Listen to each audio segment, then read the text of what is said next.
Onlar daha iyi yarınların peşinde koştular. Hiç tanımadıkları insanların hayatlarına varlıkları ve çabalarıyla katkıda bulundular.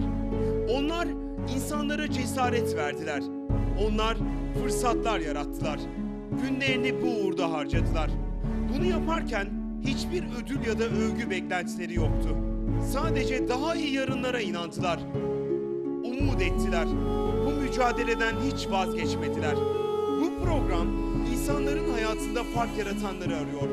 Türkiye'nin dört bir yanında iyiliğin peşine düşüyor. Fark yaratanlar başlıyor.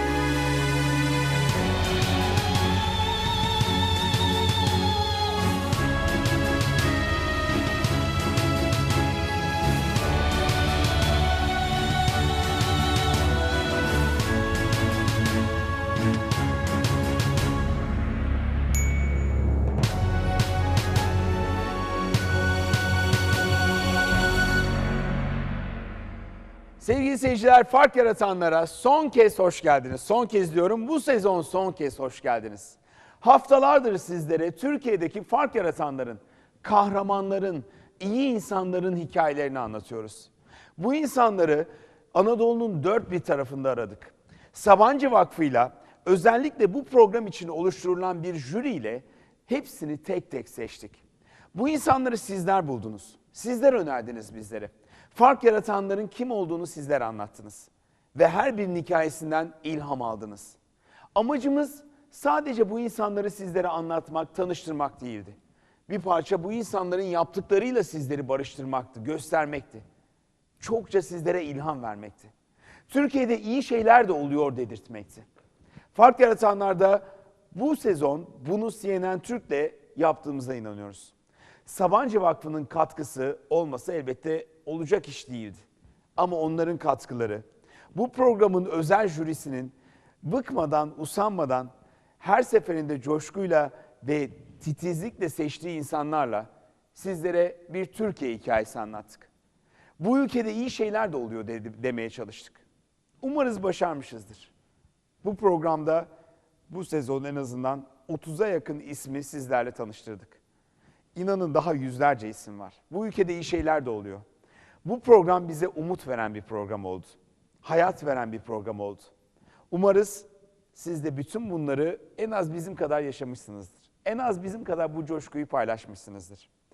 Bu son Fark Yaratanlar programında ilk olarak ben gönüllü olarak bize destek veren Sabancı Vakfı ile çalıştığımız bu programın jürisine teşekkür etmek istiyorum. İnanın yüzlerce başvuruyu tek tek değerlendirdiler. Her ay toplandık ve bu programa katılacak isimleri onlarla beraber belirledik. Hepsine buradan bir kez daha çok çok teşekkür ediyorum. Ve gelelim bu haftanın fark yaratanına.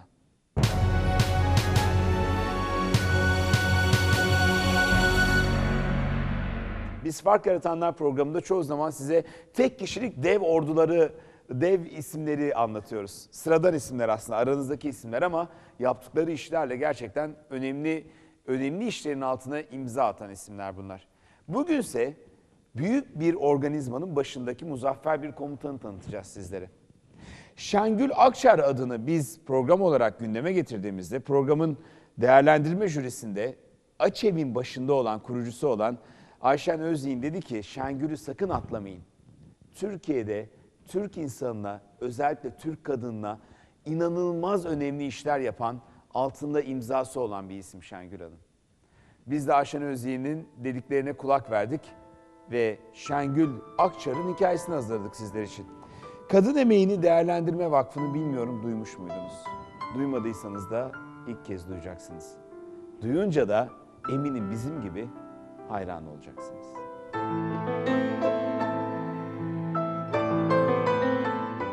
Bu ülkede kadın olmak zor diyor. Sadece konuşmakla bir şeyler olmayacağını da biliyor. Ağzından çıkacak kelimeleri özenle seçmeye çalışıyor. Etrafındakiler ve o 25 yıldır çok çalıştı, çok yoruldu. Yüzlerinde bıkmadan, usanmadan çalıştıkları yılların izlerinin olması biraz da bundan. Yorulmak kelimesini lügatlarından çıkartalı da çok olmuş. Söyleyecek sözleri ve daha yapacak birçok projeleri var. Şengül Akçar, inşaat mühendisliğinden mezun olduktan sonra Boğaziçi Üniversitesi'nde kamu yönetimi alanında master programına başladı. Master programına devam ederken araştırma konusu olarak Türkiye'de okul öncesi eğitimi seçti. Bu araştırmadan sonra 0-7 yaş arası çocukların okul öncesi eğitimde yeteri kadar faydalanmadıklarını gördü. Bir yandan da yoksul kadınların bu çalışmalara dahil edilmesi gerektiğini fark etti. Şengül Akçar eğitimin aileden başlayan bir süreç olduğunu da göz önüne alarak çevresinden aldığı borçlarla bir vakıf kurdu. Bir yandan kendi hayatını kurmaya çalışıyor, diğer yandan da başkalarının hayatlarını kurması için nasıl yardım edeceğini düşünmeye başlıyordu. Kadın Emeğini Değerlendirme Vakfı 1986 yılında köylerde ve mahallelerdeki kadınların sosyal durumlarını iyileştirmek için bir grup arkadaş tarafından kuruldu. Bu vakıf kurulurken iki temel noktaya kendine odaklamıştı. Birincisi asla kar amacı gütmeyeceklerdi. İkincisi ise kadınların ekonomik ve sosyal gelişmelerine yardım etmek için onlara yol göstereceklerdi. Kar amacı gütmeden, sürekli destek aldıkları bir kurum olmadan 25 yıldır kendi ayakları üzerine durmaya çalışıyor Kadın Emeğini Değerlendirme Vakfı.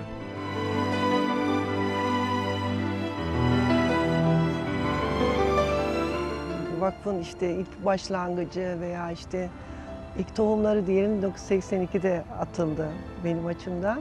O da şöyle işte Boğaziçi, o dönemde Boğaziçi Üniversitesi'nde master yapıyordum ben, kamu yönetimi master'ı.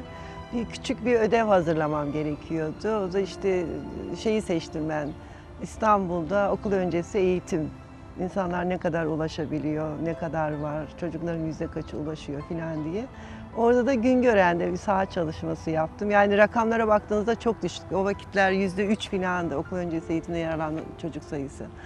Biraz da yoksullar bundan ne kadar yararlanıyor bile veya işte yoksullar niye yararlanamıyor biraz oraya bakmak istedim. Türkiye'de bakıldığında hani özellikle kadınlar ve yoksul kadınlar açısından veya yoksulluğa bakışta öyle bir bakış var.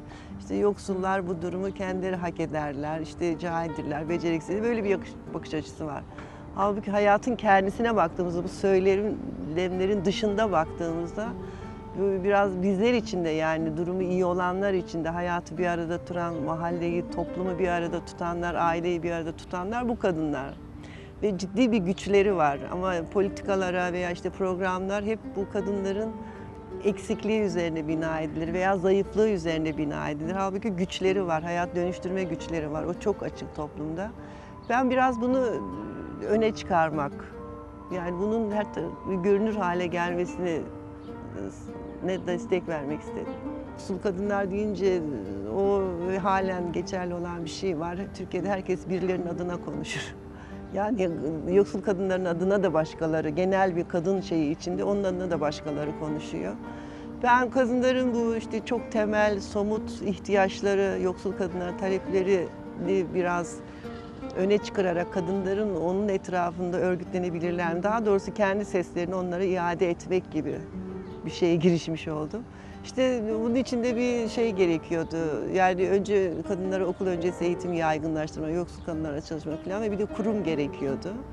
Onu da o vakitler derneklere çok iyi gözle bakılmıyordu. Yani daha doğrusu daha riskli falan gibi bulunuyordu. İşte vakıf olsun dedik. Esasında bu Kadın Emeğini Değerlendirme Vakfı Türkiye'nin vakıf olarak örgütlenmiş ilk kadın kuruluşu da.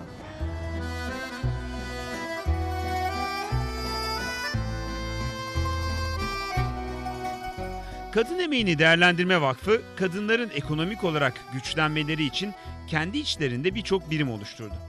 Bunlar içinde en önemlisi 2002 yılında kurulmuş olan Maya Kredi İşletmesi. Bu işletmede küçük çapta iş yapan kadınlara bir nevi borç para veriliyor. Böylece hem işletmelerini büyütmeleri hedefleniyor, hem de daha sağlam adımlarla mücadele etmeleri sağlanıyor. Biz İstanbul, İzmit, Adapazarı bu bölgelerde her türlü iş yapan kadına, dar gelirli kadına kredi imkanı sunuyoruz. İşlerini geliştirmeleri için, yaşama katılmaları için, ayakları üzerinde durabilmeleri için. İki türlü kredimiz var. Bir bireysel kredi, bir grup kredisi. Tabii yapılan işe göre değerlendiriyoruz. Yani limitlerimiz mikro kredi düzeyinde olduğu için kadınların yaptığı işe göre kredi çıkartıyoruz. Her türlü iş, yani pazarda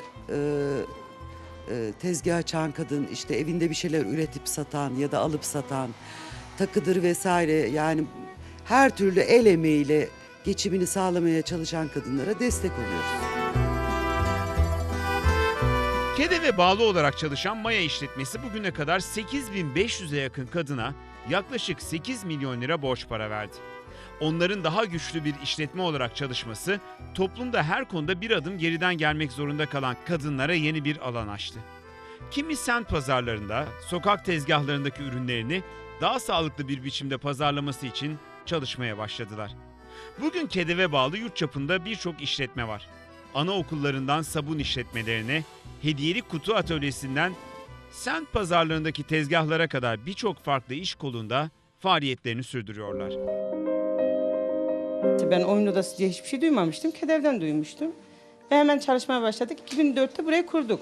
Kendi mahallemizde böyle bir şey olması daha iyi. Çünkü biz dar gelirli insanlarız. Özel okullar çocuklarımıza veremiyoruz. Ben özel okulda da çalıştığım için onu da biliyordum. Ya bu çok önemliydi. Bizim kendi hedefimiz evden hiç çıkmayan kadındı. Hiçbir yere ulaşmayan kadındır. Yoldan bilmeyen kadındı. Türkçesi olmayan kadındı. Mesela kadın hiç çıkmayan kadın çocuğunu yukarı bıraktığı zaman bunlar aşağıda ne yapıyor? Gelip bizim bu ahamımızı gördüler mi? Gitmiyorlar. Onlar da bize tabi oluyorlar.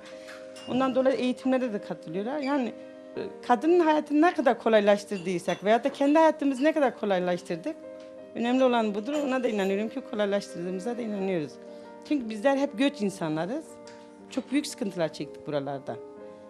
Yani evde çıkmazken o hani memleketten gelmiş küçük bir yerden kimseyi tanımıyorsun, kimseyi bilmiyorsun, kimseyle konuşamıyorsun, kadınsın.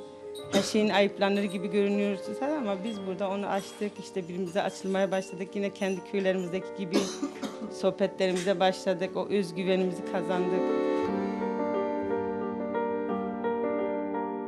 Yoksulluk kadınları ulaşıyoruz. Belediyemizi bu yoksul kadınların evlerde hiç çıkmayanları tespit ediyoruz. Engelli çocuklarımızı, bunları hep yani olduğu gibi bulup belediyemize, kaymakamımıza iletiyoruz bunları. Ayrıca bir de bilgisayar kursu aldık ve benim için çok önemli gerçekten. Mesela çocuğuma dediğim zaman bilgisayarda şuraya gir, aman anne bıktım senden, ne yapacaksın sen bilgisayarı dediği zaman öyle bir zoruma gidiyordu ki kenara çekilip oturuyordum.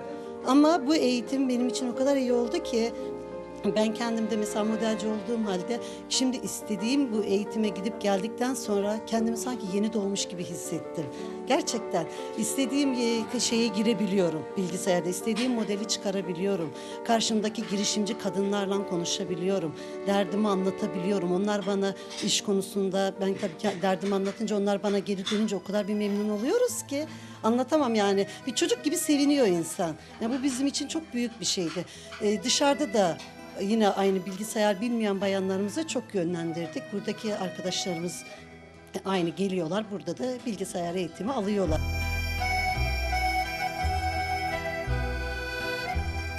Ee, 2005 yılının Aralık ayında eğitim programı tamamlandıktan sonra biz 7 arkadaş kurucu üyesi olarak, ben de kurucu üyelerinin içindeyim, kooperatif kurmaya karar verdik. KEDEV'in desteğiyle kooperatifimizi kurduk.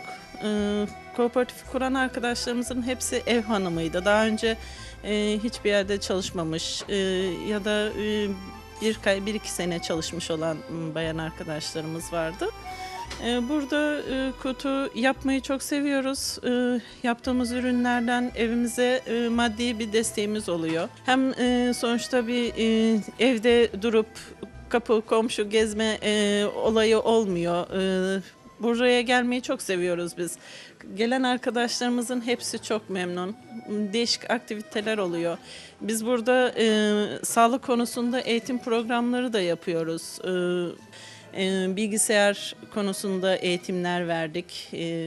İşte liderlik, iletişim konusunda KEDEV'in desteğiyle farklı konularda eğitim programları yaptık, onları verdik.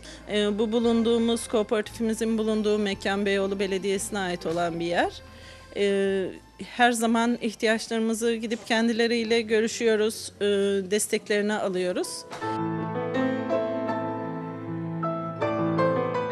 12 ili kapsayan onlarca işletme Kadın Emeğin Değerlendirme Vakfı'na bağlı olarak hayatlarına devam ediyor. KEDEV, kadınlara sadece kredi desteğiyle sunmuyor. İstanbul'da birkaç noktada Nahıl adı verilen dükkanlarda kadınların el emeği, göz nuru ürünleri de satışa sunuluyor. Kadın Emeğini Değerlendirme Vakfı profesyonel çalışanları yüzlerce gönüllüsüyle birlikte bir kadınlar ordusu görünümünde. Başlarındaysa alçak gönüllü bir lider var. Şengül Akçar ve arkadaşları onlarca ilde 20 binden fazla kadının hayatına dokunuyorlar. Ama Şengül Akçar'a bakarsanız hayır. Onlar Şengül Akçar'ın hayatına dokunuyor. Şimdi maddi yoksulluk önemlidir ama yoksulluğun daha önemli bir şeysi sosyal dışlanmışlık. Bence bu çok daha fazla önemli. Özellikle kadınlar açısından daha önemli. Bu şu demek, yani toplumda değer görmemek, insan yerine koymamak, bir birey olarak kabul görmemek. Asıl o kısmına bence biraz daha fazla, kendi adıma o kısmı beni daha fazla ilgilendiriyor.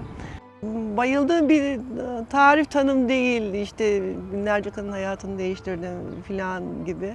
Tam tersine o dokunduğumuz binlerce kadın doğrusu benim hayatımı değiştirdi diyebilirim. Çünkü çok farklı bakmaya başlıyorsunuz artık. Değişiklik şu, dediğim gibi başına hani böyle bir itirazla falan bu işlere giriyor insanlar. Yoksa durup proje gibi hadi şunu yapayım. Arkasından da işte ileride 20 sene sonra beni ne farklılık yaratanlar diye çağırırlar diye başlamıyor insan böyle şeyleri. Ama fark ettiğim şey şu, hani eğer bunu yapmasa, böyle yaşamasa, bu benim için bir hayat değil. Bana iş falan gibi gelmiyor bu. Onun için dokunduğumuz şimdiye kadar eğer binlerce kadın varsa ki hani şey olarak, rakam olarak 20 binden fazla kadınla vakıftan şu veya bu şekilde yararlanmış. Ama o şeye baktığımızda hani bir kere çok büyük bir, yani onların hayat zenginliği bana da bulaşıyor. Ben zenginleşmiş oluyorum. Bir de hani böyle değil de başka türlü yaşasaydım ne olurdu? Esasında biraz tersinden de bakmak lazım. İnsan ne bileyim, yani mutluluk dediğiniz nedir? Hani anlık durumlar filan. Yani onun da sonu yok. Tüketmenin sonu yok.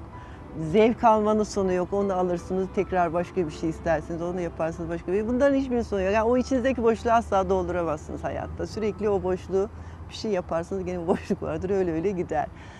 Ama şeye baktığınızda hani benim kazancım de böyle, hani sürekli bir boşluk hisseden bir orta sınıf hayatı, kaybettiğim şey o. Ona da memnuniyetle çok mutluyum onun yerine.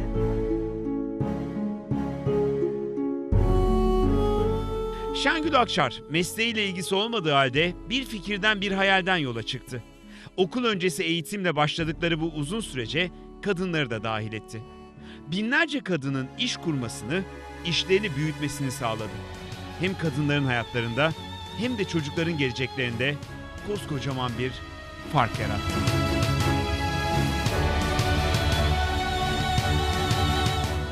Kadın Emeğini Değerlendirme Vakfı bize şunu gösteriyor. Bu tür işlerde, yani böylesine büyük organizmalarda bir, süreklilik çok önemli.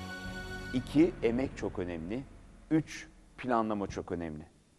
Ve Şengül Akçar bunların üçünü de hayata geçiren önemli bir isimdi. Bugün sizlere gerçek bir kahramanı, bir muzaffer bir komutanı anlattık sivil toplum kuruluşları arasında. Kısa bir ara vereceğiz. Ardından bu programa başka isimleri nasıl önereceğinizi anlatarak programı bitireceğim.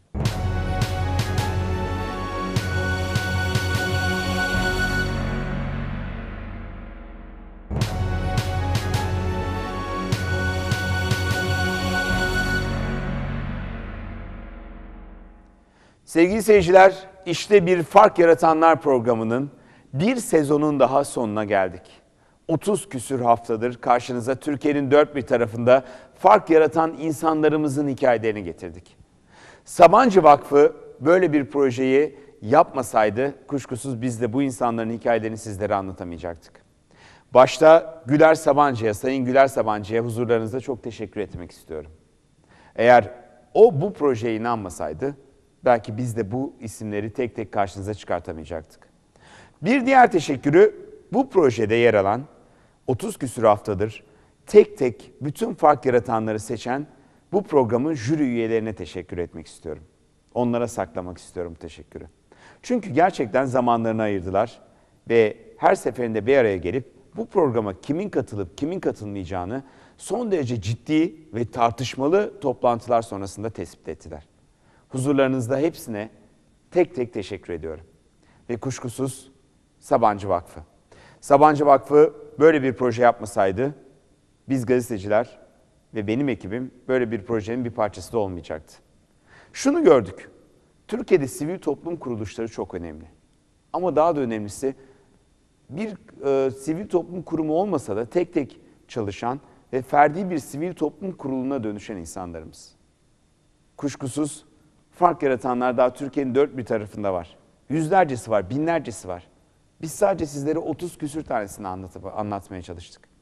Önümüzdeki sezon umarız yine burada CNN Türk ekranlarında fark yaratanların hikayesini anlatmaya devam edeceğiz sizlere.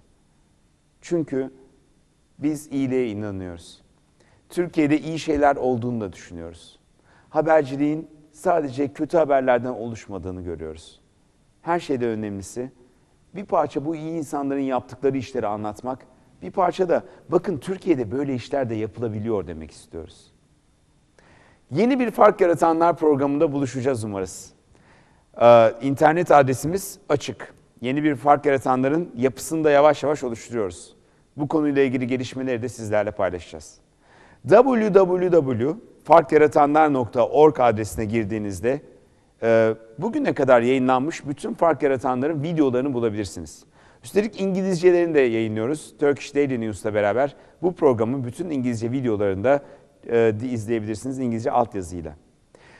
Yeni bir Fark Yaratanlar sezonunda buluşmak üzere. Ben Cüneyt Özdemir. Hepinize The Seed Salonu'ndan, Sabancı Müzesi'nden iyi akşamlar, iyi geceler diliyorum. Ve hepinize teşekkür ediyorum. Onlar daha iyi yarınların peşinde koştular. Hiç tanımadıkları insanların hayatlarına varlıkları ve çabalarıyla katkıda bulundular. Onlar insanlara cesaret verdiler. Onlar fırsatlar yarattılar. Günlerini bu uğurda harcadılar. Bunu yaparken hiçbir ödül ya da övgü beklentileri yoktu. Sadece daha iyi yarınlara inandılar. Umut ettiler. Bu mücadeleden hiç vazgeçmediler. Bu program insanların hayatında fark yaratanları arıyor. Türkiye'nin dört bir yanında iyi